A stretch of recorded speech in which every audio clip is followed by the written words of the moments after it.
there viewers, and welcome back to the channel. My name's Matt, and today we're going to be playing through King's Quest V. King's Quest V, as the title suggests, was the fifth in the King's Quest series, and it was a bit of a groundbreaking one because it was one of the very first SCI 256 colour VGA games that Sierra released. You'll notice today though, I am not booting up a PC. On the screen, we are booting up my Macintosh Quadra 605. The Quadra 605 was the low end of the Quadra line when it was released, as it had a 608040 LC processor, so the low cost without the floating point. This one, however, has been upgraded to a 608040 full processor, so no LC, and it's a little bit faster at 40 MHz instead of 33. But nonetheless, this still represents a relatively high-end system for around about when King's Quest V was released for the Mac. Now you may be thinking, why did I choose to use a Macintosh for KQ5? Well, simply because this does not have any speech in it. This one is all text-based in terms of it pops up on the screen for you to read. And that's mainly because the voice acting in King's Quest V wasn't that great, plus Cedric the Owl is super annoying. So I thought, why not? Let's play it on a Macintosh for something different. So let's get started.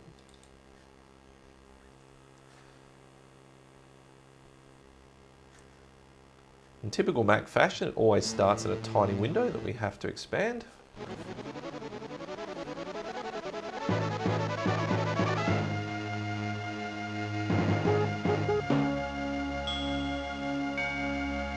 And we have the familiar Sierra startup screen. You'll notice the audio quality in the background isn't that great compared to a PC, mainly because this thing only has an 8-bit sound card with pretty low sampling rate. There is a MIDI option for this game, but I do not have a MIDI adapter, unfortunately. So this is how it would have been if you played it on your Mac back in the day. So as we start off, we can see this cartoon contains material that may be necessary for information or clues to complete the game. Please be sure to check your inventory if you decide to skip. But of course, we are going to watch it.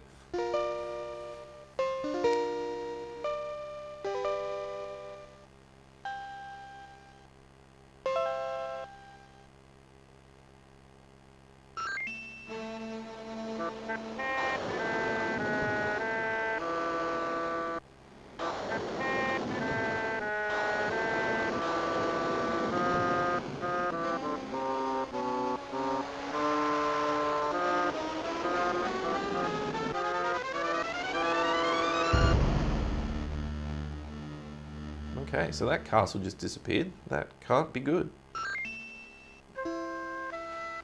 So as we see here in the very short intro for this game, it was again produced by Ken Williams and designed by Roberta Williams, which is pretty much the theme for most of the King's Quests.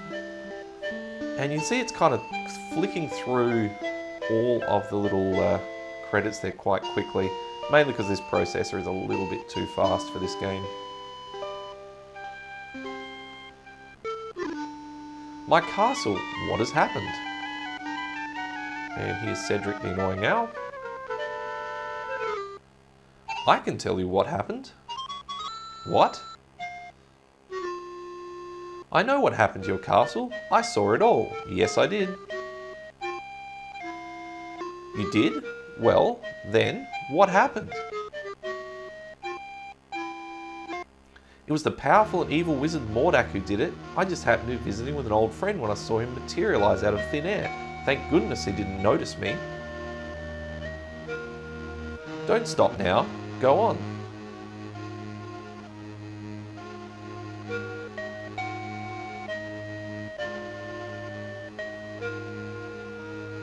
He conjured up a terrible whirlwind that swirled faster and faster around the castle. With another incantation, Mordak then caused the wind to draw the castle up into the sky and out of sight.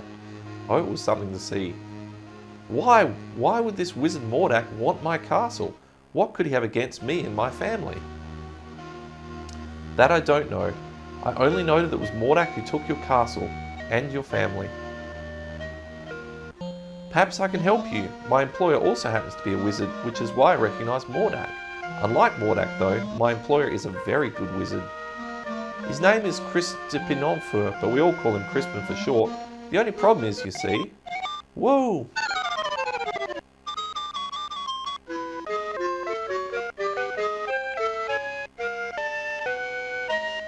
Anyway, where was I? Oh yes, the only problem is Crispin's getting on in years and tends to be a bit forgetful. I don't know, this doesn't sound as if it would work.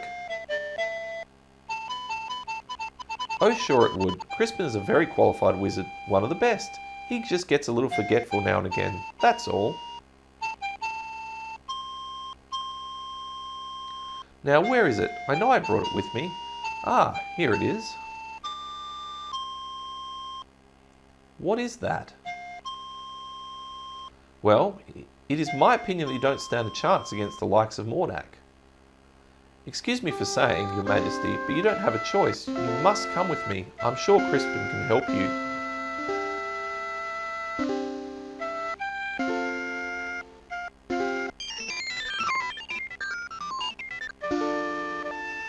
What is that stuff?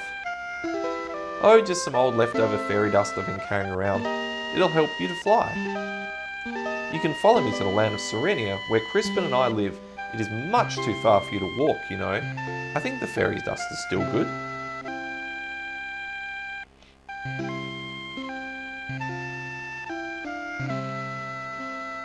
Come on, up here.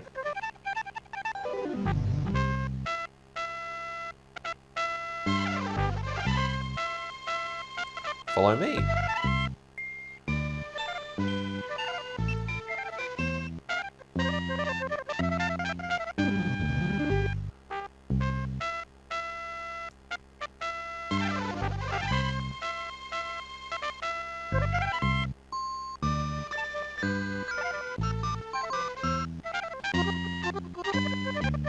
There it is, down here.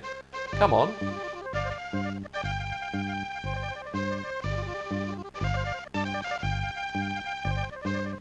Okay, here I come.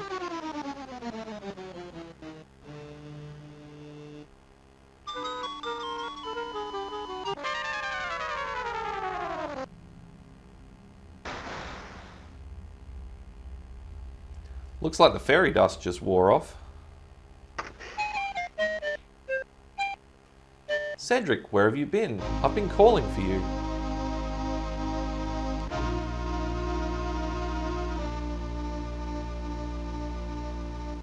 Well, well, what have we here? A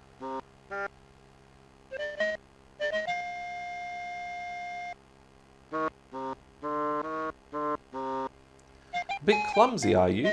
Well, come on in the house and dry off. No sense sitting around like a wet dog.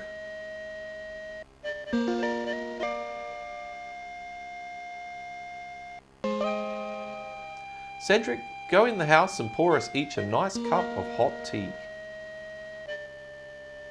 Aye, aye, Crispin.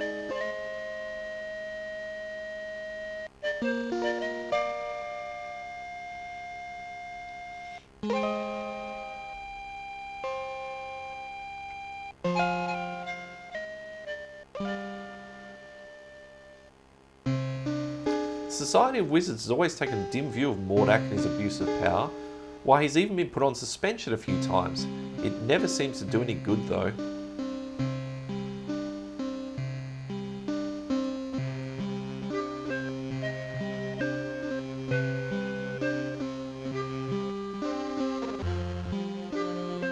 Crispin, why would Mordak want to take my family or castle? What did we ever do to him? I'm afraid I don't know the answer to that. Mordak is a very... Whoops. I thought perhaps you could help His Majesty Crispin. That is why I brought him here. Well, let me see now. I used to be a very powerful wizard at one time, you know, but I've gotten a little rusty lately.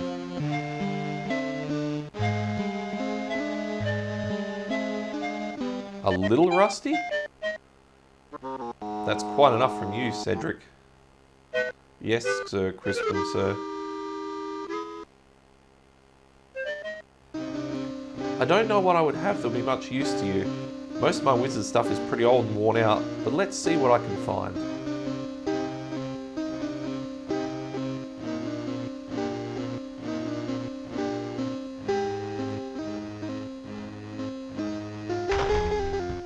No, that won't do. That's all used up. It might work. Here, eat this. What is that? That's an old piece of magical white snake I had left over from last year. With it, you'll be able to communicate with the natural and animal world. You could find that quite helpful.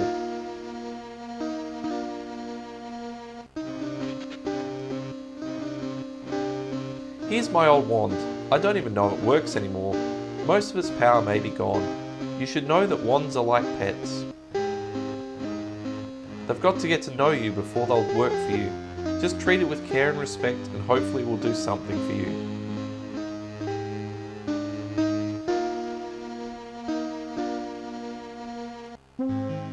You'd better get going, my boy. No telling what that confounded Mordak could be up to. You go with him, Cedric. Show him the way. Me? Yes, you. Don't be such a coward. Now go on. You'd better get started. Thank you, sir. I appreciate all that you've done for me.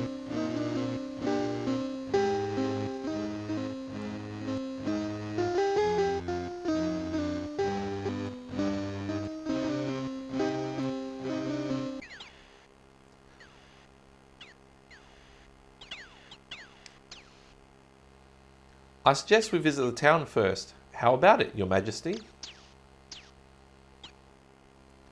Please don't call me Your Majesty, Cedric. It is much too formal. I'd like it if you just call me Graham.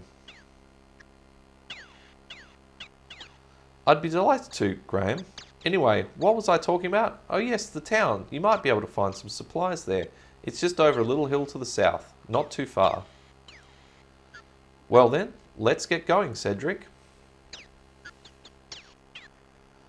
Okay, so here we are actually at the start of the gameplay. Like all of the SCI games with point and click, we have our bar up the top here for our actions. So we have walk, look, interact, talk, our pouch, which is our inventory, and our controls here where we can save and restart and do all that sort of thing. So, annoyingly enough, Cedric's going to actually follow us through the whole game, and he's only actually useful for one thing right at the end. Those of you that have played King's Quest V before and the talkie version know exactly what I'm talking about in terms of the annoyance, but hopefully me voicing this through makes it a lot less annoying and a lot more enjoyable to watch. So as we can see, our family and our castle have been basically abducted by this Mordak character. We don't really know anything about him at this point, but it will become apparent later on who he is and why he's done it. So let's just begin by having a quick look around here. First off, we've got the house. So nestled among the trees of the forest sits the Wizard Crispin's worn but cosy cottage. And we've got a small cellar door is located under the house, and this weird thing that Cedric's on. An unusual ornament decorates Crispin's front yard. Crispin being a wizard, it must have some magical significance which Graham could never understand. Now I'll apologise ahead of time if I'm talking really fast in this one. A lot of the text dialogues are timed, and in the Macintosh version the timing is terrible. So you'll just have to bear with me, and if you've missed something, just pause the video and you can have a read through yourselves. Alright, so Cedric suggests we should go into the town. Well, we might as well do that, I suppose.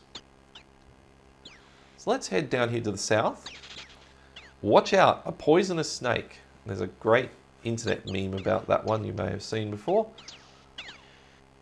And you can see up here, just sort of over on the right hand side, there is a poisonous snake there which is barring our way going up to the hills.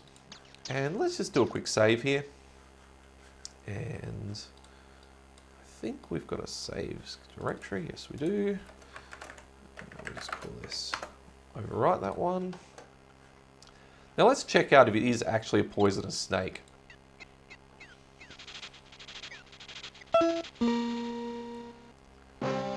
Watch out for those critters, Graham. So yes, it is actually poisonous. Cedric did know what he was talking about. So we need a way of getting rid of the snake, but that's kind of the last thing we do before we leave this township. So let's head to the south, and we'll see what's going on in the town. So this is your typical medieval town. You've got the water wheel spinning around here doing something. You've got the little dairy cow and all of these houses kind of nestled all in together. I always thought the graphics of this one were really great when I was younger.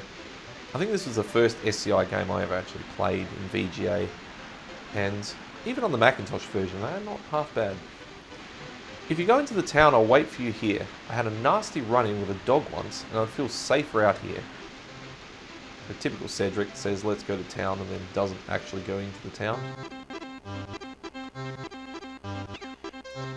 Now, the one thing about King's Quest V that was kind of annoying is probably the wrong term, but a little bit more difficult, is that some of the items you need to interact with are tiny on the screen.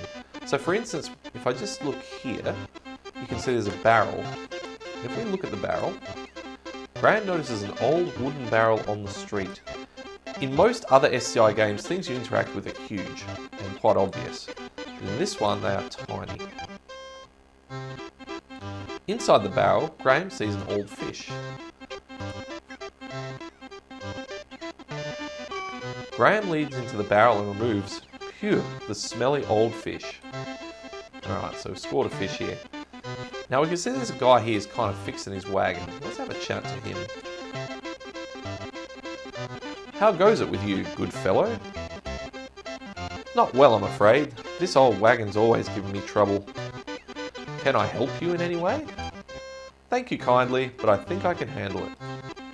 Alright then, good luck. Thanks. With this wagon, I'm gonna need it. Now I think that's the majority of things we have to actually interact with. We're just in this little kind of alleyway thing here in the town. I always thought it was funny there's some eggs up here. I don't know if we can look at them. Quaint houses and cute shops line the town's main cobblestone street. So we can't, because obviously they're a bit too high up. Let's head on into this store here to begin with.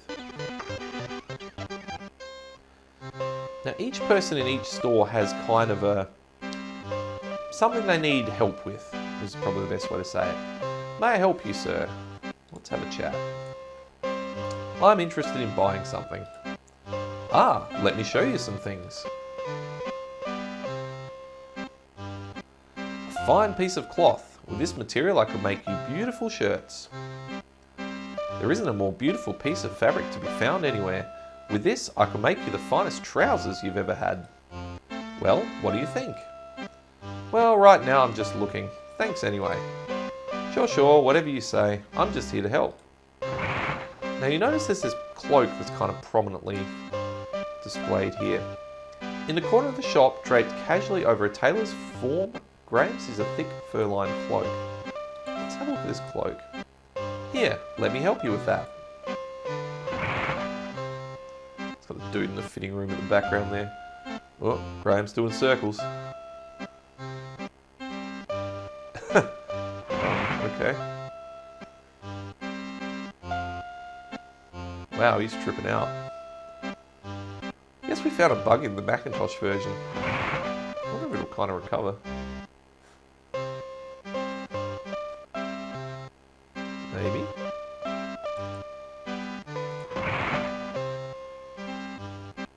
Where's he trying to go?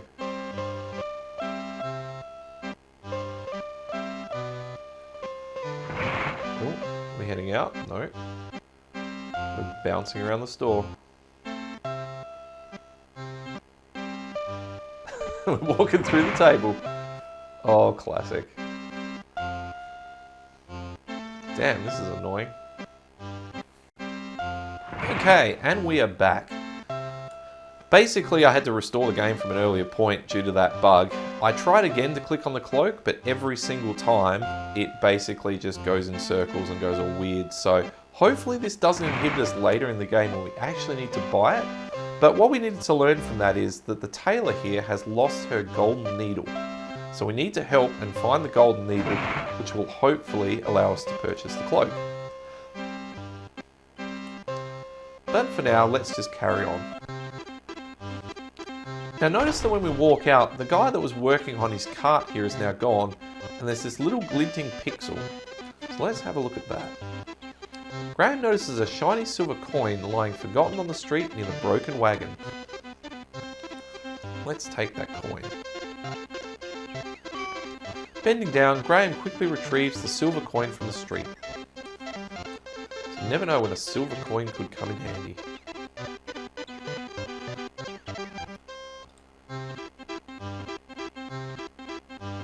Alright, let's try this door.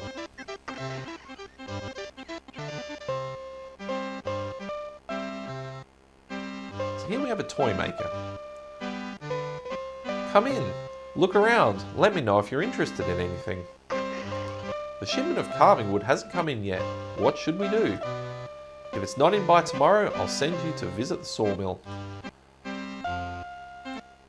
Okay, Papa. Grandpapa? Can I keep this doll? I really like her. Now, Katrina, you know these toys are for sale for other children. Besides, you've got plenty of dolls. You can play with her, but just be careful. Alright, Grandpapa. I'll take care of her.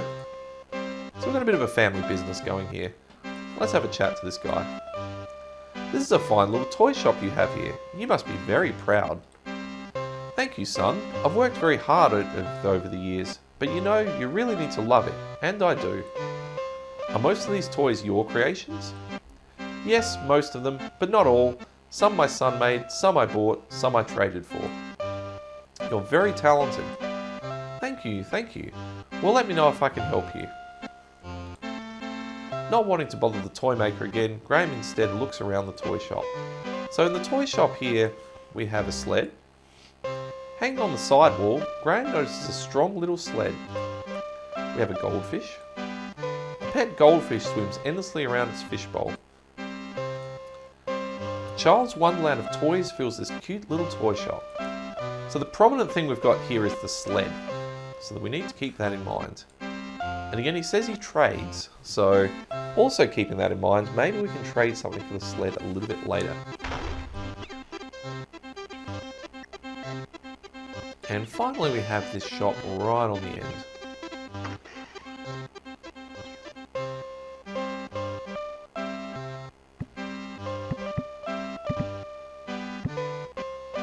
Take a look around if you want, but we don't have any shoes to sell you right now. We sold our last finished pair yesterday. Our business ain't doing so good anymore and we're getting too old to keep trying. Is there anything I can do to help? There ain't nothing you can do short of buying us out, but like I said, if you want to look around, feel free. Okay, thanks. So these two are quite hard up on their luck. They're basically cobblers and shoemakers. There is actually nothing really in here that we can interact with at this point. But again, we now know that they exist and potentially we can help them out if we can. So that's about all there is to do in the town for now. What we're now going to do is head out and we're going to try and find an item for each of these. So as I mentioned, we need to find a golden needle to help out the tailor. The toy store owner, I don't remember it gives you a clue, but we do find something that's toy related later on that we can give him in trade for the sled.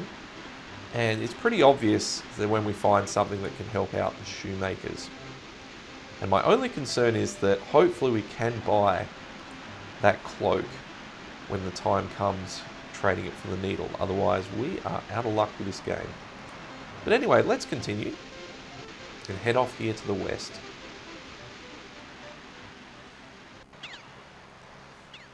Now here we have this nice old building. Let's give it a look. With a fine view of the rushing river, the bakehouse sits a bit out of town along an old rutted road. Now, we can go into the bakehouse, which we will do a little bit later on. Actually, no, we can do it now. I think this is what we use our silver coin for.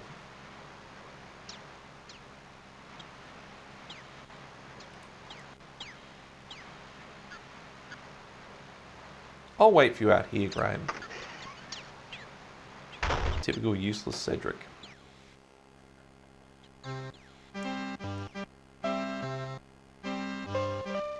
And how is your poor mother doing, William? She hasn't been doing too well lately, but my brother and I keep an eye on her. Thanks for asking, Amanda.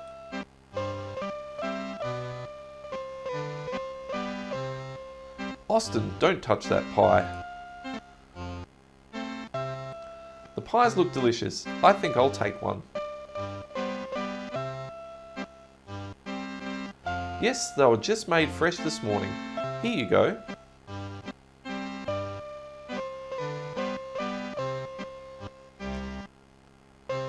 Yes, this will be a fine dessert for our dinner tonight. Let's go home, Austin.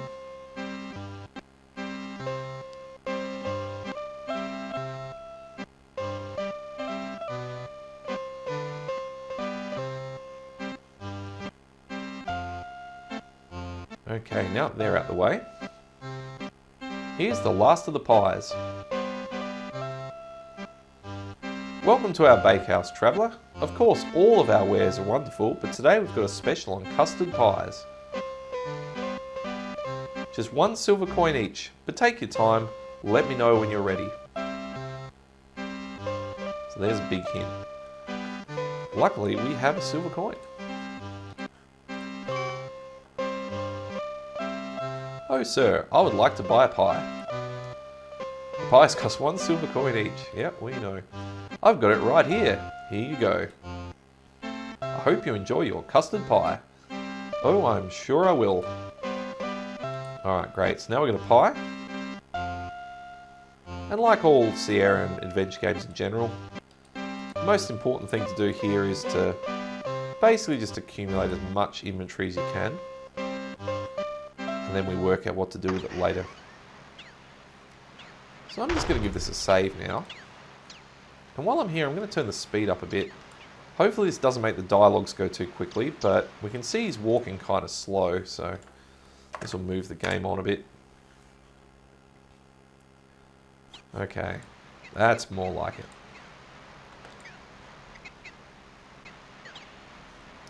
Now, here we have an inn. So if we have a look at the sign, it says the Swarthy Hog Inn.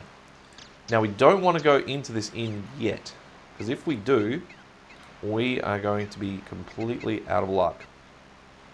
And we'll find out what that means in a minute. But basically we need to make some friends first.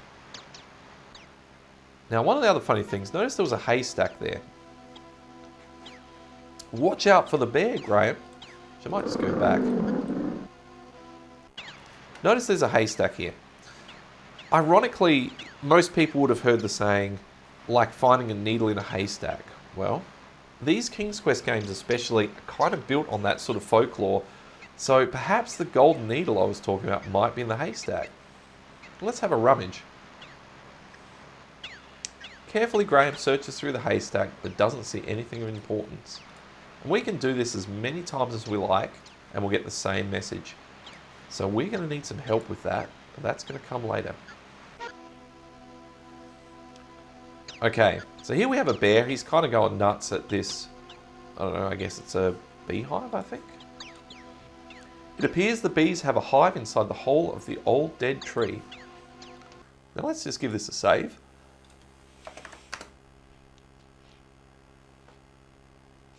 Alright, let's have a bit of fun here. Let's just try and scare the bear off.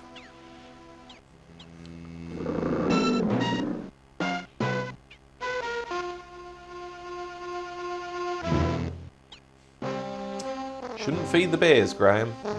Okay, so that's not the way to do it. Now I think there's actually 2 ways of scaring the bear. I think one of them is the classic pie. No, the bear is more interested in the honey. I thought we could throw the pie at it and it kind of walked off, but that is technically the incorrect way of doing it. How about the rotten fish?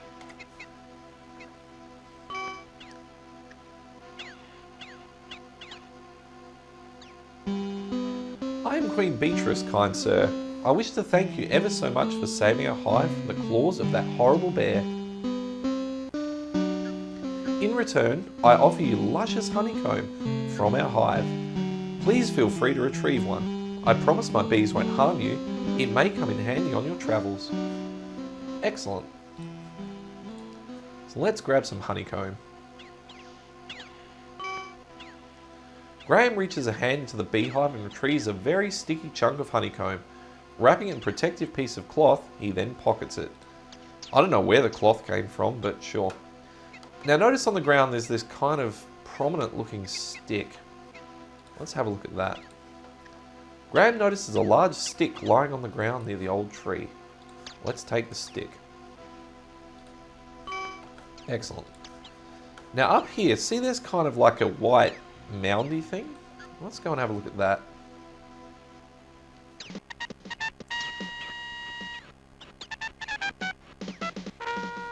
A bully of a dog terrorizes the poor ants as he digs up their large anthill.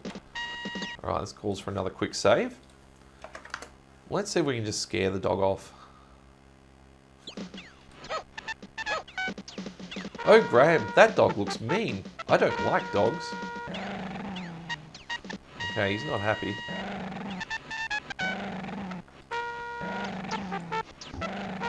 He keeps kind of barking at us. The dog doesn't seem the friendly sort at all. And what do dogs like? Well, dogs like chasing sticks. Here, boy.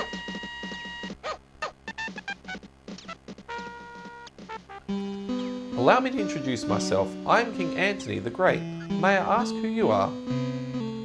Why, certainly. I am King Graham of Daventry, and this is my friend Cedric. We're seeking a way to cross the Great Mountains to the ocean on the other side.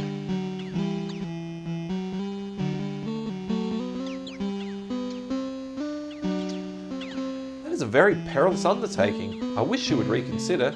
But if you shall not, in return for rescuing our home from that flea-bitten cur, I wish to offer you our help if perchance you may ever need it. Thank you very much, King Anthony. Cedric and I would appreciate your kind offer. We look forward to meeting you again. Now this is a classic. Remember ants, you have like an army of ants that can help out doing things.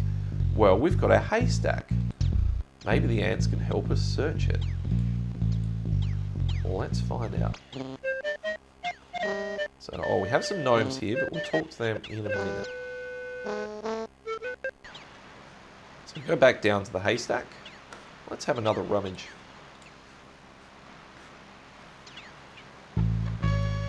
Graham watches with surprise as a contingent of ants marches into the haystack and begins to swarm through it.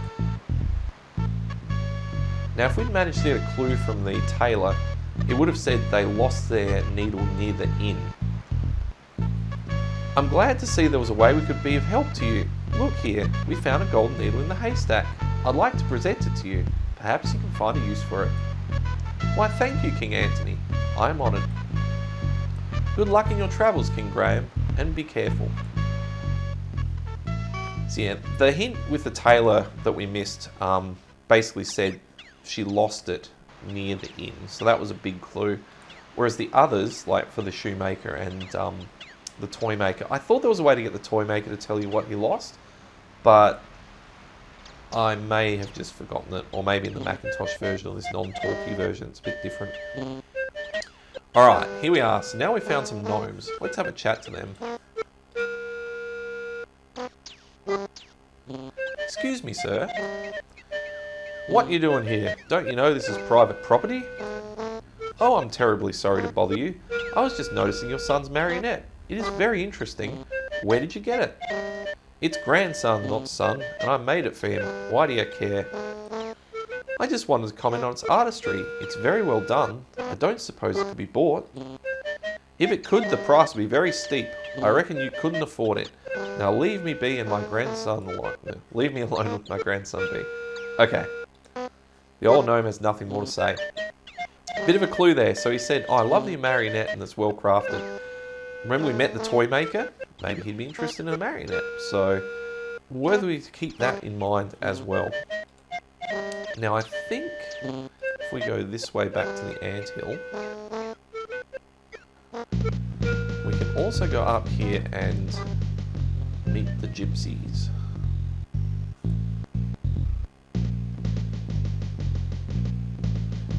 Is that a new dance, Graham? The Bugaloo?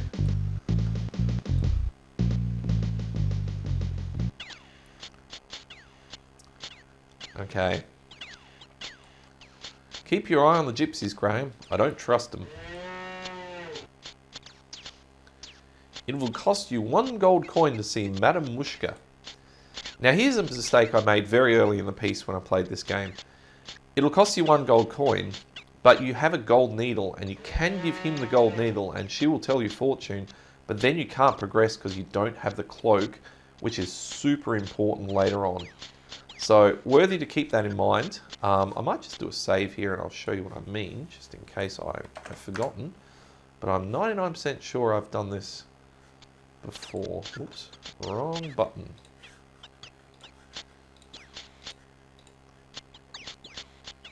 Well, it's not a gold coin, but it'll be fine. Okay, so yeah, we don't actually want to do that. So I'm just going to very quickly skip that and restore, and we'll do it properly when we find the gold coin. Alright, so it's worthy just remembering the gypsies are here.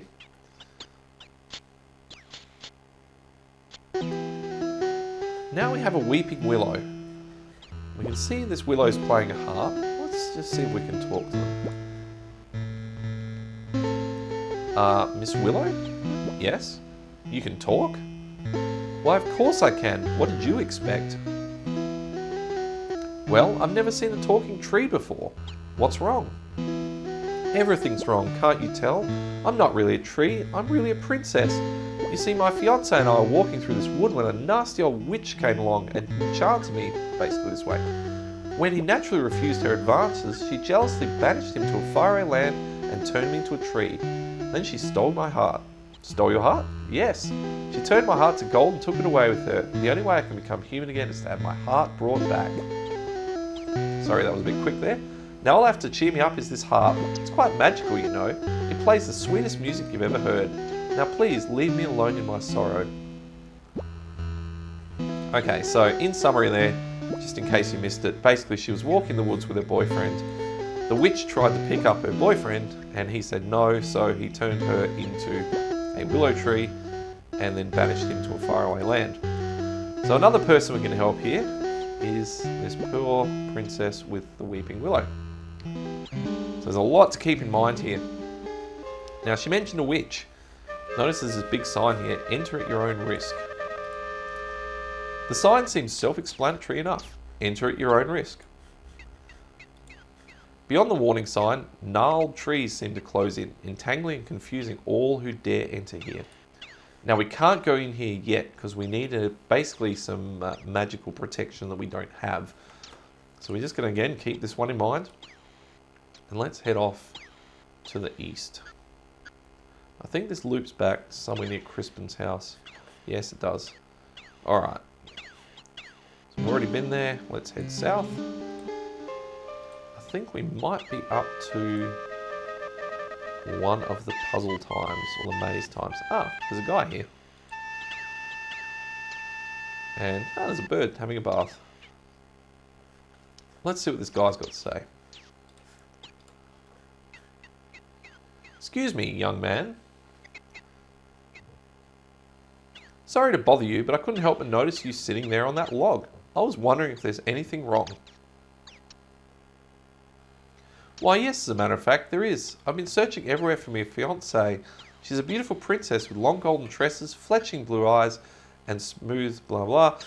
No, sorry, I haven't seen anyone like that. That's what I figured. No one's seen her. I think that old witch who lives in the dark forest had something to do with her disappearance. So we have actually met her. She's the willow tree. I'll keep an eye out for her. If I see her, I'll know that you're looking for her. I would appreciate that. Well, I guess I'd better get back to looking for her. I'm not going to ever find anything sitting around here. Thanks for your concern.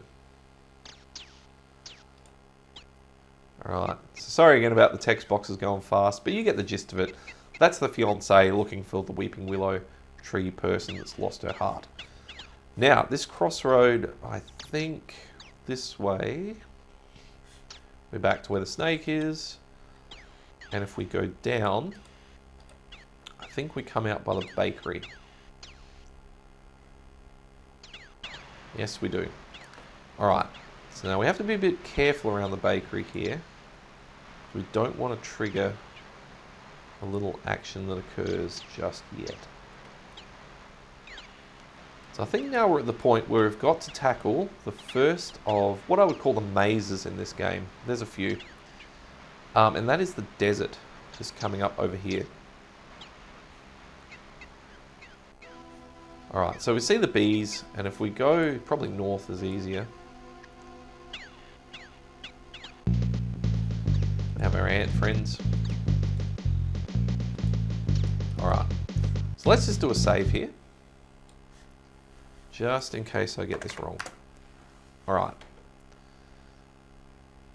so if we now head one screen to the west, there is nothing out but hot, dry desert further west. Most people avoid it because there are bandits out there. If you insist on going, I'll wait for you here. Again, useless Cedric. So here we are on the borderlands of the desert. Now we have to tackle this because there's a couple of things out here we need to actually make this work. So I have pre-prepared a little map, which I am now going to get out so that I don't get lost. But you can do this by trial and error. It's basically a grid system, so you can't, there's no loop backs or anything like that. It's easiest to start with the cliffs in the north. That way you kind of limit one direction of travel. But nonetheless, I'm going to do this in the optimum way just for the playthrough. Okay, so I've got my map out here, and what we need to do is just go north up to the cliffs, and we're going to hug the cliffs just to begin with. So if we hug the cliffs and keep going, we will come across a hole in a cliff, I believe. Now I think there's just enough time to make it before we will die of thirst. So being in the desert, it's obviously very hot. You can only go a certain number of screens before it will say something like, I'm very parched. And then a couple of screens more, you basically dehydrate, and that is it. So I think, oops, sorry, I double clicked on it. That was the one there giving a warning saying the hot desert sun is getting to me. I think we'll just make it.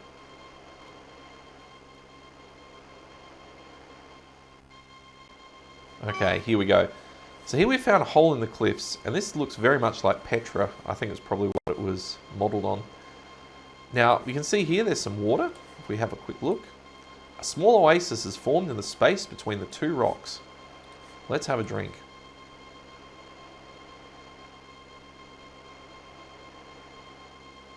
Ah, life-giving water, nectar of the gods. Graham can now feel renewal flowing through him. From across the desert sands, Graham can hear the sound of approaching hoofbeats. Now I'm going to save this really quickly, because if we just hang out here, standing by the little fountain thing, let's just hang out and see what happens. A spy! Get him! Watch out for bad guys, Graham.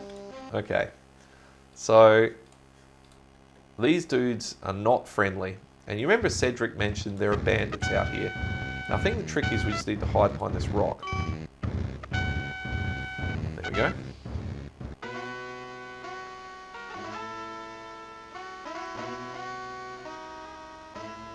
Open sesame.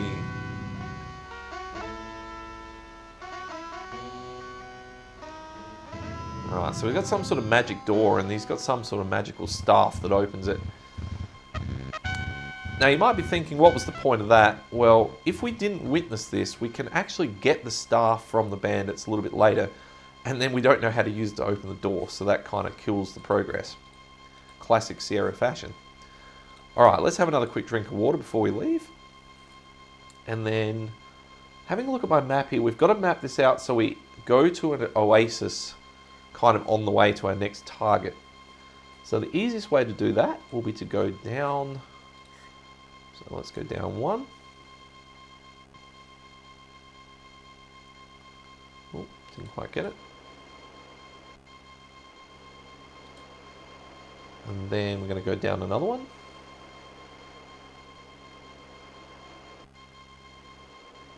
And down one more.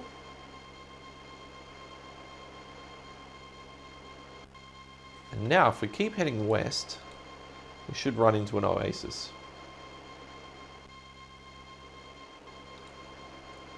So you can see here, this is quite an annoying puzzle if you haven't mapped it out. If you want to have a go at this game, and I highly suggest you do. Oh, here we go. The hot sun and choking sands are taking their toll on Graham. He must drink soon. And yeah, if you keep wandering around without drinking, he just crawls up into a ball and basically dies. Ah, the life-giving water. Great. Now I save pretty frequently in the desert just because it's quite annoying having to go back. Now this might sound a bit weird, but I'm then going to head back to the east because there is another feature we need to visit. So in the desert, I believe there's two things we need to get. One, we're about to see in just a second. And the other, here we go. So we can see here there's a skeleton.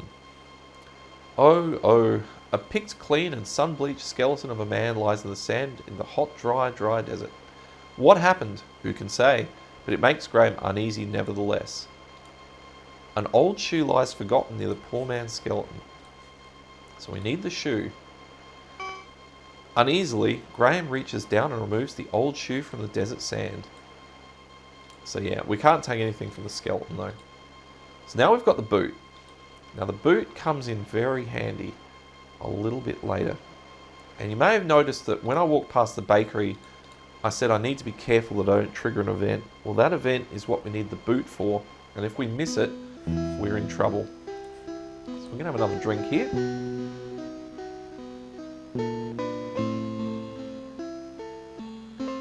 Great, and let's give it a quick save.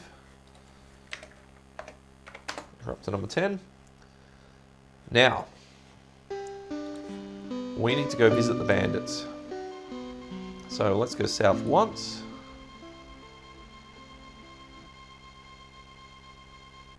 South twice. And south once more. And then the bandits are directly to the west. Okay. So you can see the bandits are kind of partying out here and passing out drunk in the sand, which is kind of lucky for us. I always found this part a little bit implausible when I was younger. Just for the fact I'm like, surely they'd notice you just kind of wandering around their camp. But they don't, as long as you don't walk into the tent, I think. So we just have a quick drink.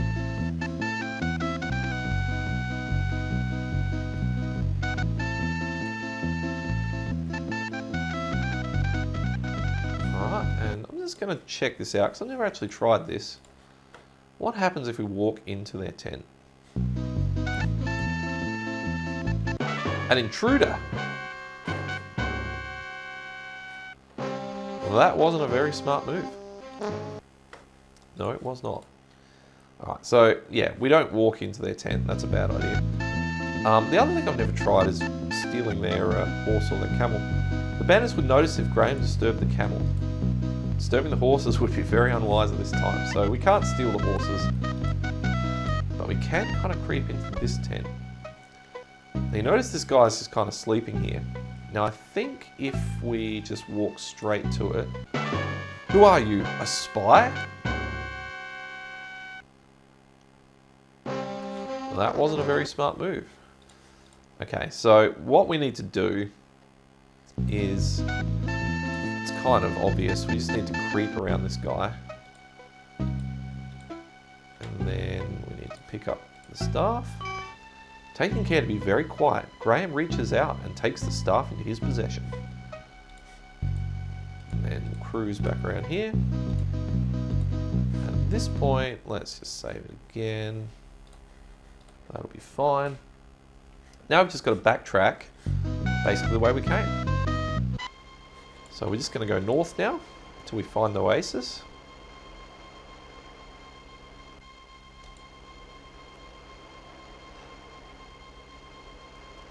Years ago when I first played this, I actually had a hint book, one of the genuine Sierra ones, that basically came with a little piece of red cellophane, and it also came with kind of these, I guess, blotted out hints.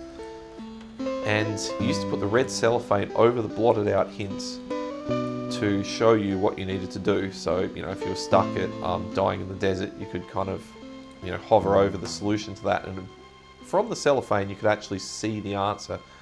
I think the earlier hint books also came with like a red marker, you could sort of colour it in.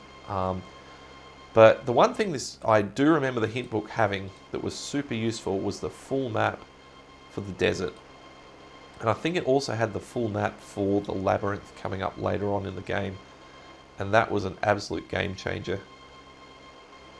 Because this got so frustrating trying to map this out, especially because you only had limited moves to find the oasis. It wasn't like you could just infinitely, you know, walk around and map it out without having to restore all the time. Alright, so here we are at the big template looking thing. I'm going to give it a save again. Now, there's a couple of things here that are a little tricky. So, the reason I've saved it is we're going to have a bit of a play around with this and I'm going to show you some outcomes. So let's open the door. Open sesame. Oh no, the staff broke. So what can happen here is, you can see by the door straight away there are two things. There's like a genie bottle and there's also a little shiny pixel, which is a coin. But if we get greedy, oh my, look at all this treasure. The exit door is about to close. Cheer up, Graham. At least you can practice your game of tiddlywinks. So, the moral of the story there is to not get greedy. But what we need to do is to get what's at hand. Open sesame. It's a classic staff breaking. Okay, so what's at hand is this coin. Bending down, Graham hurriedly picks up the gold coin from the temple floor and we quickly grab the genie bottle. And now we need to get out of here. Whew, that was close. Alright, that calls for another save. Alright, so what have we got? Well, we got a genie bottle and we got a coin. The coin, being a gold coin, which we can actually look at, it's a shiny gold coin, we can use with our friends the gypsies. The genie bottle, on the other hand, is kind of funny. So, what do you do with the genie bottle? Well, you rub it. Let's see what happens here.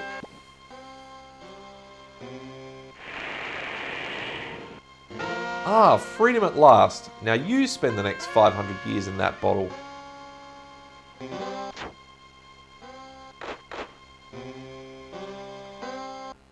Shouldn't keep things bottled up inside, Graham. Okay, so contrary to the popular, I guess, fantasy myth thing about genies, this one here is not a friendly one and it puts you in the bottle. So you can kind of think about this puzzle in a couple of different ways. You can think of it like, can we do anything different that will allow us to get some wishes? Or perhaps if we give this to someone, it will bottle them up and then get rid of them for us. So keep that in the back of the mind, because I know early on when I played this game, I always tried to just get the genie to work, so to speak. So I'd try different things and opening it up in different places to see if the genie would be friendly. But basically, the genie is fixed. It will always come out and then whoever it's in front of will end up in the bottle. Now luckily, on the return journey here, we're very borderline with making it with enough water, but even if we're really thirsty, as soon as we reach normal land, we're all good and we're not going to dehydrate or anything like that. Which I always thought was weird. I thought you'd have to have a drink here or something, but that's not the case. Don't worry about me, Cedric. I'm used to this kind of thing. Alright, so quick save at the gypsies. Now that we've got our coin. So let's see what they've got to say. You may see Madame Mushka now. Warning, this cartoon contains material that may be necessary for information or clues to complete the game. Please be sure to check your inventory if you decide to skip. We'll watch it. So you are here to see Madame Mushka, no? Well, come closer. Sit down. I will tell you your fortune. Already I can see that you are on a quest of great urgency. We will see what we can find out for you. Look, King Ram, look into the crystal ball.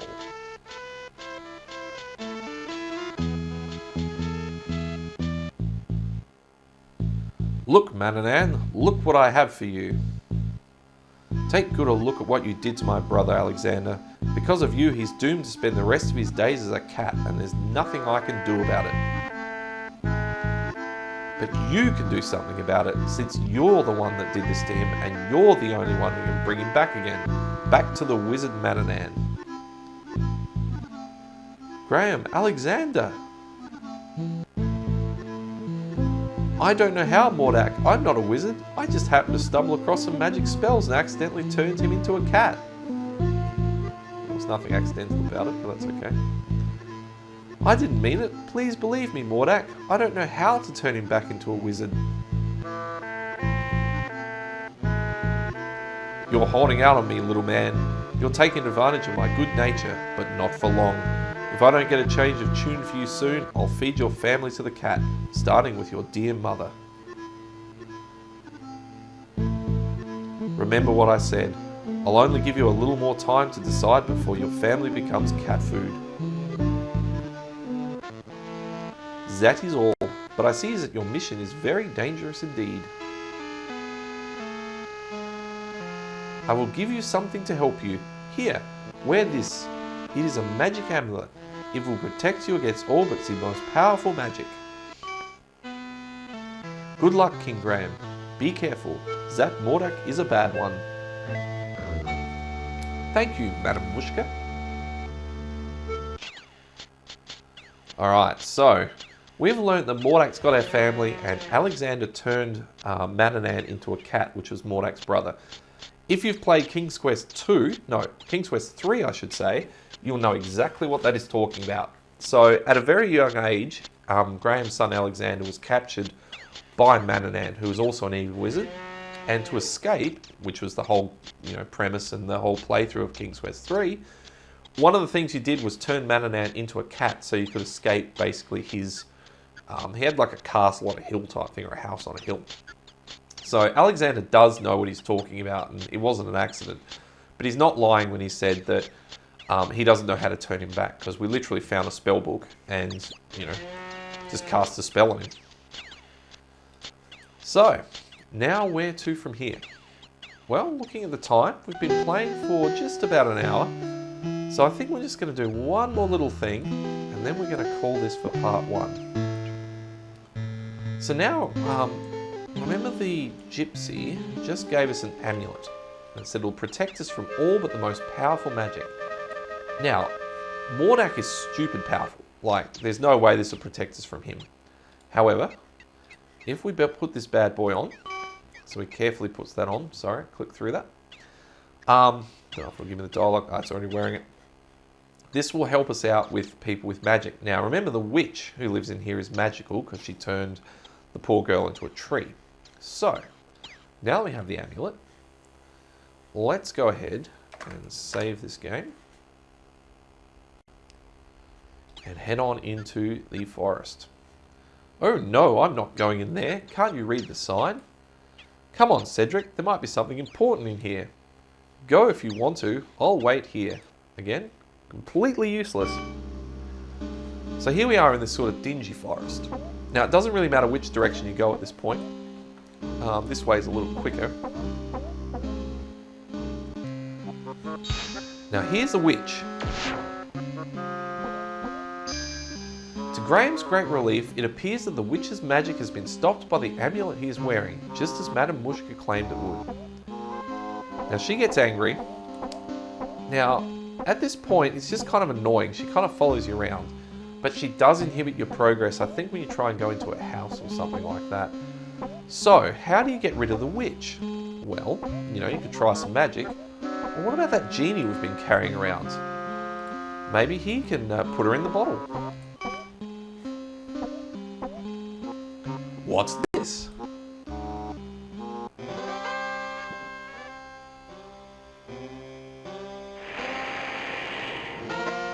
Ah, freedom at last. Now you spend the next 500 years in that bottle.